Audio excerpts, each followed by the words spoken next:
teman-teman, di video sebelumnya kita telah membahas tentang kriteria pertama HBU, yaitu kelayakan secara fisik.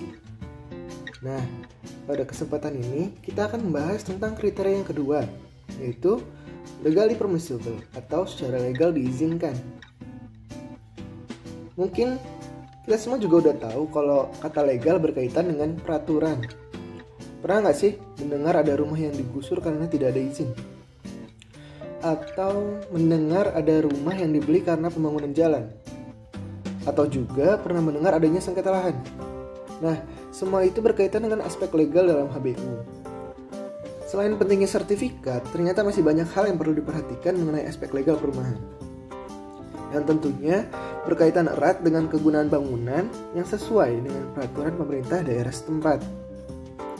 Nah, peraturan-peraturan terkait bangunan ini biasanya diatur dalam Rencana Tata Ruang Wilayah atau disingkat RT/RW yang terbagi ke dalam RT/RW nasional, RT/RW provinsi, dan RT/RW kota atau kabupaten. Di dalam RT/RW ini diatur tentang peraturan wilayah setempat terkait dengan zonasi wilayah, yaitu ketentuan penggunaan lahan, apakah difokuskan untuk pembangunan daerah residensial, komersil, ataupun industri. Kemudian diatur juga mengenai peruntukan bangunan dan intensitas bangunan, serta pembatasan penggunaan bangunan yang meliputi koefisien dasar bangunan atau KDB, koefisien luas bangunan atau KLB, dan garis sempadan bangunan atau GSB. Nah, bagi teman-teman yang masih bingung apa sih KDB, KLB, dan GSB, dan bagaimana cara menghitungnya? Nah, KDB atau koefisien dasar bangunan merupakan luas maksimum lantai paling bawah dari suatu gedung yang dapat dibangun. Biasanya dihitung berdasarkan presentasi dari luas lahan total. Nah, misal diatur KDB sebesar 80% dan kita memiliki lahan seluas 100 meter persegi.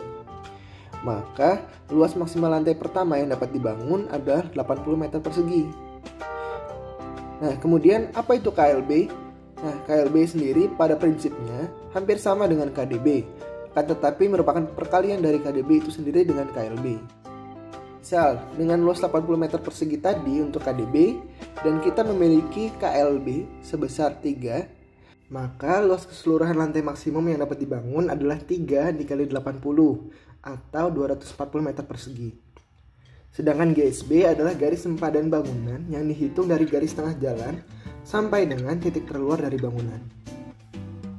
Nah, peraturan-peraturan tadi itu berguna apabila akan ada proses ganti kerugian terkait proyek strategis pemerintah, seperti pelebaran jalan, pembangunan jalan tol, pembangunan gedung strategis, dan lainnya.